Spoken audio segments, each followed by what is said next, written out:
preparing for your big adventure. Black Country 4x4, proud sponsors of LRL Adventure.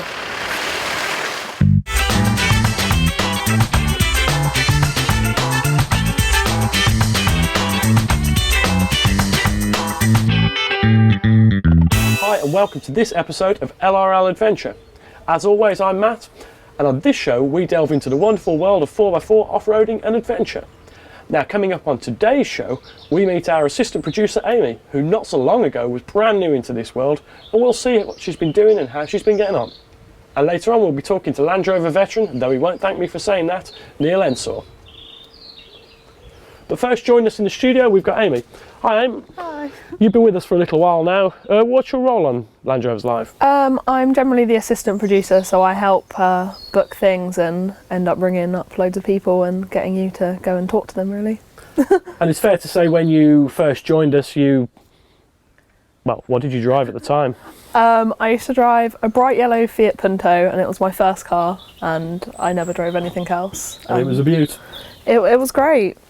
So you had a bit of a baptism of fire, and you weren't really into the Land Rover scene at all. But just for our viewers, just tell us about your first Land Rover outing. Well, actually, the first time I went in a Land Rover, I think, was at the Billing show. So we went around. I just got driven around by the Land Rover Lightweight Club around the arena, and then the first time I went off-roading was the Land Rover Experience. Yeah, well, we'll come back to that a little bit later. So you've kind of, been bitten by it now. You drive a Freelander and Yep. And are a general menace on the highway still. Yeah, I have a Freelander now. I did have a Defender, but just Freelander for now. Cool. And whilst we've been going through this whole process of producing the show, which we've been doing for 8-9 months now, which you can see plenty more of that online if you haven't already. You've learned a whole lot. What's the Land Rover community like, or what do you like about it? I just kind of liked how, even though I knew nothing, everyone just wanted me to learn. So I'm not the type who's afraid to ask questions anyway. So I just went to Billing, was my first big event, and asked lots of questions about all different types of Land Rovers. Went round, met all the clubs, and everyone sort of just took me in. And this is my Land Rover. Showed me this, and everyone was like underneath their Land Rover, showing me what's what, and that's what I liked, really. Like, they just sort of let you in straight away if you're willing to learn, then they're there. Cool. And I guess it's fair to say, when you first started, that your driving, it wasn't all that great, right? I like to think I'm a lot better now. Yeah, well, so a few months ago we sent Amy and my good lady wife off to Land Rover Experience in London. Let's see how they got on. So we're at London Land Rover Experience, and me and Steph are going to have our first time off-roading in a Defender.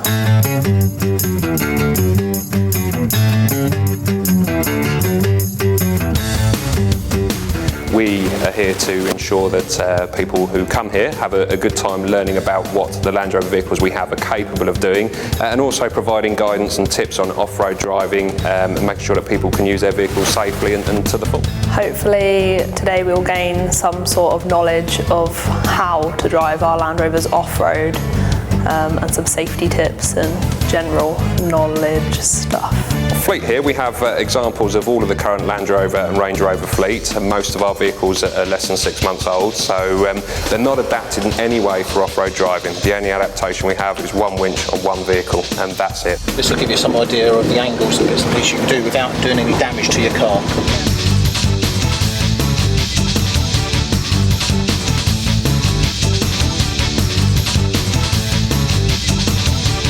A little bit, it'll start to slide a little bit.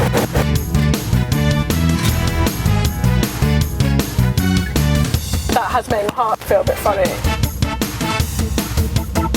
Just towards you a little bit. Yeah. Steer towards you a little bit. Okay. Now come around towards me gently. Keep your foot on the brake gently. Going out was really good. It was nice to learn the little techniques in the little training area, and then go out and actually take them off-road on some like farm muddy fields, and yeah, it was really good, like stopping on hills, and that really helped. I think the hill braking really helped me, and just the brake, just all the pedal control really. And I've never used diff before, and we used that like the entire way around, and you know, just to see that in action was really good. We also have something that's called steering for traction as well. And steering for traction is where you're looking for the grip either to the left or to the right of the track. So sometimes you might need to wiggle the steering wheel from left to right when you go down the hill. We started off rolling backwards in a couple of places. We only go forwards when we pull away now, so that's good. Steering is getting better as well. Where we were sort of crossing our arms and everything else, they've got all the steering nice and gentle. And the braking control is a lot better as well, isn't it, in the back? Okay. Rather than all jolting forwards, we've just brought the car nicely to a stop. I own a Defender, and I never knew half the things it could do. I mean, I was in a modern Defender compared to mine. But yeah, so you get to just really see what the different Land Rovers can do and in different circumstances. The important thing is to go as slow as possible but as fast as necessary at the end of the day. If you're doing something slow and you start to slide, you can then control that slide, can't you? If you're doing 30 mile an hour and you start to slide, you can't. And a lot of people, I think that off-road driving is rally driving, and it's not. It's making progress, isn't it, without mucking up everything else. The Range Rover blew my mind a little bit, just because it was completely different to the Land Rover. Like, just going over the bumps in the Defender, you can feel all the bumps, and it was fun and stuff. But in the Range Rover, it was fun, but it was like a cloud, as Steph said. It was really soft, and you know. I'm in love with this car. Matt's gonna hate me for it. It's just like driving a cloud. It's lovely, isn't it? It's just, oh my gosh, it's amazing. You felt pretty invincible. I felt like I could do everything. I was a little bit more uneasy in the Defender, even though I own one. But in the Range Rover, just press a button and go, and it was fun. It was nice. It was very nice inside.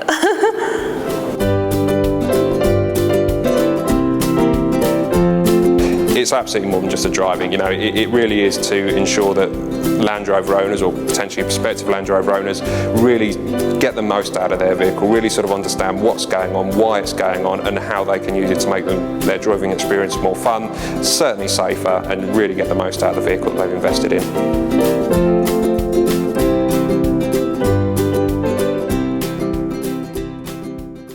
So that was your first foray into getting your tyres muddy. Yeah, it was a great day. And well, do you learn much? Is it much different to driving on the roads, or what normal people would do in their Astras? And well, there was a few habits I didn't even know I had. So stuff like putting my thumbs inside the steering wheel, that's just how I naturally drive. But off-road, that can be quite dangerous. So I had to keep being told to keep my thumbs out, and I didn't realise I did it. And I didn't realise I rode the clutch a little bit as well. I know it's a terrible, terrible habit, but you know, I've learnt now. I keep my foot firmly on the ground, and you know, I have sort of kept the all the tips and tricks and stuff that Colin taught us, and yeah, it was great. It's great to sort of use it in sort of green laning, and I haven't been off-roading again, but I have been to some cool green lanes where I needed to use the different clutch control and you know the steering and stuff. So it was good. And unfortunately for you, but you've been waiting for horrible weather since, and we just haven't had any. I know. I bought massive tyres for the snow, and then it didn't happen. It's so typical. And where I live, there's usually floods every year. No floods, so that's great. So I mean, do you think that many people could get much out of off-roading and adventuring? Yeah, it's definitely different. So it's just, I always viewed driving as more of a chore than something that was fun. And now, you know, even the drive to work, I can go on a little detour down country lanes and it can turn into fun. So I think it's good. Right, so some emergency fun when that's required. Emergency fun, yep. Excellent. And one of the things that we saw on the piece there was that you didn't just get to drive Defenders and what people would traditionally decide are the muddy tyre vehicles, but you also went out in a brand new Range Rover as well. Yeah, the Range Rover was crazy. I've never been in a Range Rover before. I just sort of saw them overtake me on the motorway, and that was it. But all the gadgets and just the lovely interior. It felt weird driving it off-road because obviously you're going down massive sort of hills or going into water and you're thinking, I cannot afford to scratch this car, but it's crazy what it can do. It was really good. I'm not sure I'd ever drive it, but I'm not very good at automatic cars. I don't get it. But that's you going against the grain as always. Then. So, well, if you fancy getting involved in off-roading, adventuring, 4x4s, or you're new to Land Rovers, do get in touch with us. As always, you can get in touch with us on Facebook and or Twitter. We'd love to hear your stories, and we're looking to follow some other people around as they get underway with their Land Rover obsession, as it probably will become. Anyway, that's enough for this half. In the second half of the show, we will be joined by Neil Ensor, who's going to talk to us about, well, his many years of service in the Land Rover community. See you in a few.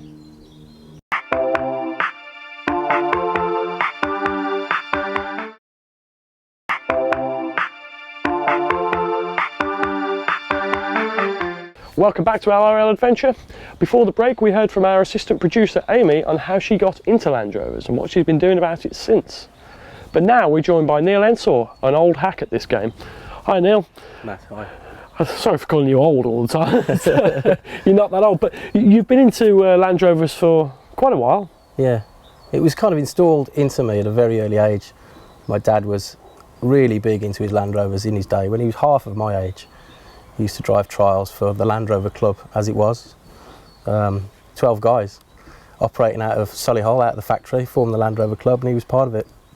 So, yeah, as a growing child, I watched all his videos and his cine film, as it was, and that drummed it into me from a very early age. Well, what have you got on to do? You still drive Land Rovers? Or? I still drive a Land Rover, yeah. For me, the Land Rover encompasses everything about my world. I love to travel, I love adventure, I love being outside, I love the outdoor lifestyle. It's the natural accompaniment, it's the vehicle for it, no other. And do you do this by yourself, or have you managed to drag along people now? I've dragged along quite a few people. I run a club, West Midlands 4x4. We go off green laning, we do weekends away, pay and plays. We go on holiday together. Yes, I drag as many people along as I can, and generally they love it, you know. And you mentioned you've got your own club there, but for people who are brand new into it, people like how Amy was, what are the clubs and what do people get out of them? Knowledge is key. You find there's a lot of combined knowledge. People have had various things happen to their car. A lot of Land Rover owners are mechanics, home mechanics, and you know, things go wrong, especially when you start using them off-road, and knowledge is a real key to the clubs. Knowledge of where to go and how to behave as well is key for being in a club. And as well as all of that, just the family-friendly atmosphere that the clubs give you. When it comes to clubs, I guess the general consensus would be that it's, you know, middle-aged men, maybe a lot of midlife crisis happening on the table, and you know, is that what it's like these days? I think it's more of a family affair. You know, for us, certainly at our group meetings, pretty much every table has a child on it. I think for a lot of people, experiencing the countryside in the way you can with a Land Rover is a real family outing. And if it's just a simple picnic in a field, you can do that. To take it to a different level, you could take your family camping or wild camping or on an adventure or an overland adventure, which you simply couldn't do in another vehicle. And for that reason, you know, it's perfect for it. Yeah. Now you mentioned about behaviour in the clubs. You're not talking about everybody being nice to each other and holding hands when they go places. I guess you're talking about green lane and off-road etiquette, really. That's right. As you well know, green laning is driving your car in the countryside on unpaved roads. However, they are roads, and for that very reason you need your car to be of MOT standard. You know, you need to wear your seatbelt, you need to be insured, you need to be taxed, all of the above like you would on a regular highway. But there's also a code of ethics as well that you need to abide by. You know, you don't go tearing up the countryside. You're not there to churn up mud and make a mess. You're there to passively drive through the countryside, explore the views, enjoy your car, enjoy the scenery. There are guidelines. You can pick them up from the GLAS website, Trailwise, that sort of thing. Yeah. And if you don't know who GLAS are, they're the Green Lane Association, and what they're tasked to do is look after, well, essentially, as Neil said, the code and ethics of these green lanes, which are effectively unpaved roads, but they are legally open, but will often be seen with dog walkers on them, ramblers, cyclists, motorbikes, and like all roads and pavements, they have to be shared by everybody. But because they don't get a road sweeper go around every 5 minutes, they do take a bit more looking after, and that's where GLAS comes in. They look after the lanes in association with the clubs, and I guess really your club goes out and does similar things as well. That's right. That's right. I mean, we actively encourage all clubs to go and help maintain the lanes. I think it's right to pay something a little bit back into the system, even if it means giving up your time for free for a weekend and just going to help somebody that's out there trying to do something constructive to keep the hobby alive. Sure. And there are not just your club, but your club covers the West Midlands area, but there are clubs all over the country and all over the world. And a little while ago we went out green laning with the Staffs 4x4 club. Let's take a look at that. There you go. Foot right off clutch, come on. So we've been up early today to get to North Wales, and we're going out green laning with 4x4 Staffs. So we're going to go and join them and see what routes they're doing today. After meeting the guys in the car park, we all head off in convoy.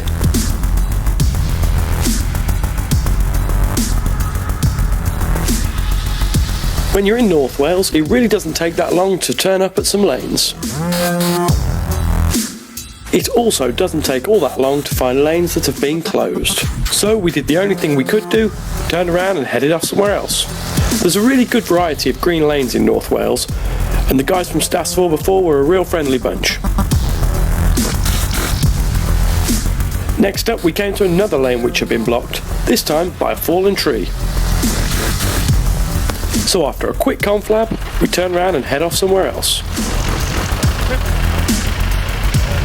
But not before I managed to get well and truly stuck, and had to be towed out by the guys. Much to the amusement of some of them. North Wales has some beautiful sights and scenery, and by checking on the Trailwise maps, we can find alternative routes to go down.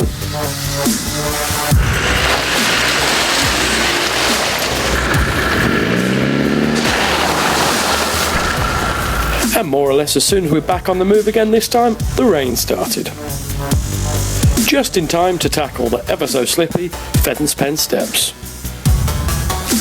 The guys and girls from Staffs 4x4 are an experienced lot and helped us choose the best routes to navigate our way up. And they weren't too shabby at getting themselves up either.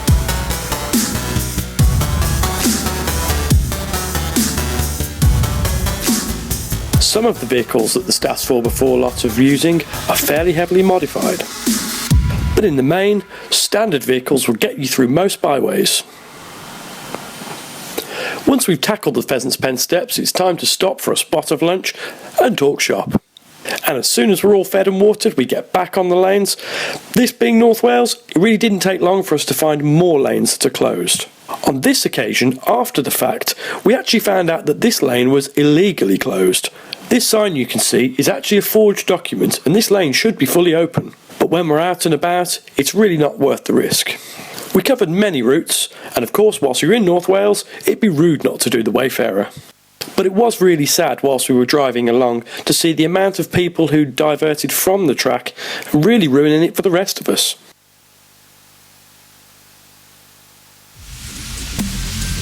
After checking out the top of the Wayfarer and doing a couple of running repairs, we hit the road again, just in time for a lovely water crossing. And that more or less concluded our trip out with Staffs 4x4. They were a really friendly bunch, and I recommend if you ever bump into them at the shows, do say hi, and they've got some fantastic show vehicles. There you go. Foot right off clutch, come on. So that was our day out with Staffs 4x4, and a good eye-opener for us, and a beautiful part of the country to go to. What parts of the country do you guys go to in your club then? We tend to favour Wales, based in the West Midlands. It's an easy route out there for us, but mainly because the scenery there is spectacular. The lanes are great to drive, and there's plenty of them. More or less your whole life revolves around Land Rovers in some way or another now. Does that make you very tedious to go to the pub with, or? It all depends on what the pub with. If it's somebody with a broken half shaft, they probably want to talk to me, but if they want to talk about football, I'm a dead loss. Yeah. And is this something that your long-suffering wife has to put up with, or is she on board as well now? She's on board. She enjoys it. She was converted in a few years back to the whole Land Rover lifestyle, and she loves it. And finally, even that's not enough. You've indoctrinated your children now. That's right. And built something that's really quite special for them. That's right, a toy lander. Well, I'm in the process of building it. It's not quite finished yet, but it's been a labour of love. Hundreds of hours of work have gone into it to get it to where it is, and hopefully it'll be ready for when my little girl is ready to drive it. Well, I bet you kids will really enjoy that, so I look forward to seeing it when it's finished, and we'll be catching up with you throughout the rest of the series as the sun shines and we go out and do some more shows and adventuring along the way. Thank you. And that's pretty well it for this week's show. If you like or have any questions or comments about anything that you've seen on the show, do let us know. You can get in touch with us on Facebook and or Twitter. And that's been LRL Adventure for this week. We'll see you next time.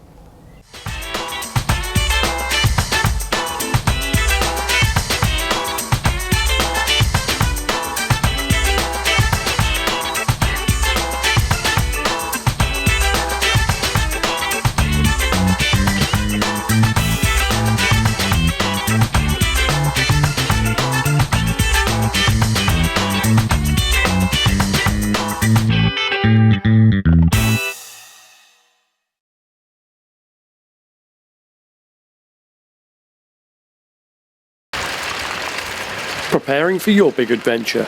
Black Country 4x4, proud sponsors of LRL Adventure.